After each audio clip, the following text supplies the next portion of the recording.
Anatomy act അനുസരിച്ച് അത് ശരിക്കും വാലിഡാണ്. അപ്പോൾ ബോഡി നമ്മൾ ഇവിടെ വയ്ക്കാനും അത് എംബാം ചെയ്യാനും പ്രിസർവ് ചെയ്യാനും തീരുമാനിച്ചു.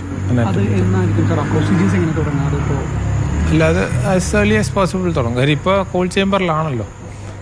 ഇനിയിപ്പോൾ അതിനൊരു ലിമിറ്റ് ഉണ്ട്, ഷെൽഫ് ലൈഫ്. അതുകൊണ്ട് ഇനി അടുത്ത എംബാം ചെയ്ത് പ്രിസർവ് ചെയ്യണം.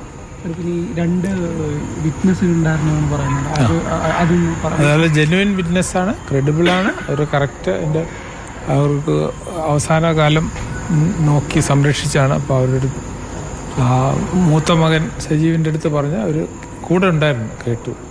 അങ്ങനെയാണ് മനസ്സിലായത്. നമ്മുടെ ഈ ടീമിൽ ആരൊക്കെയാണെന്ന് പറയാമോ? ടീമിൽ നമ്മുടെ അതൊക്കെ ഓർഡറിലുണ്ടാവും. Thank you.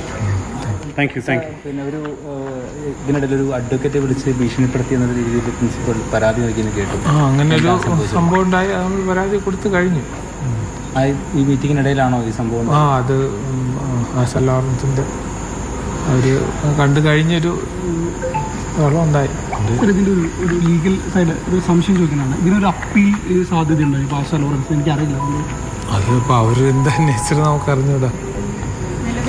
രണ്ട് മക്കൾ ഇവിടെ നിൽക്കണമെന്ന് തന്നെയാണ് പറയുന്നത്. ആശ ആണെങ്കിൽ മാറിയിട്ടുണ്ട്.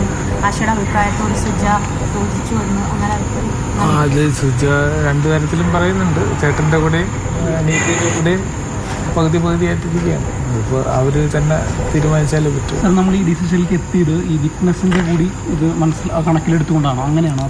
ആക്ടിൻ്റെ അത് ആ റൂള് ഫോളോ ചെയ്യുന്നുണ്ടോ എന്നുള്ളത് നമ്മൾ നോക്കാനായിരുന്നു. അപ്പോൾ അത് ഫോളോ ചെയ്യുന്നുണ്ട്. കേരള അനാറ്റമി ആക്ട് അനുസരിച്ച്. ചാലഞ്ച് എന്ന് പറഞ്ഞാൽ ഇങ്ങനൊരു തർക്കം പൊതുവെ വളരെ കുറവാണ് കേരളത്തിൽ. ഇതിനു മുമ്പ് ഇത്ര സജീവമായ ചർച്ചാ വിഷയമായിട്ട് ഇത് വന്നിട്ടില്ല. അപ്പോൾ ഈ കമ്മിറ്റിയുടെ മുമ്പിലുണ്ടായിരുന്ന ഏറ്റവും വലിയ ചാലഞ്ച് എന്തായിരുന്നു? ഇത് തന്നെയാണ് ആദ്യമായിട്ട് വരുന്നത്. അത് തന്നെ. അതുകൊണ്ട് ഒന്നാമത് ഇത്രയും വലിയൊരു മനുഷ്യനാണ്.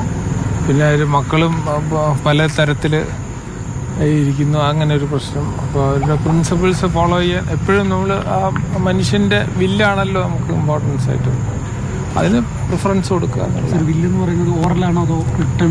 വെർബലായിട്ടാണ്.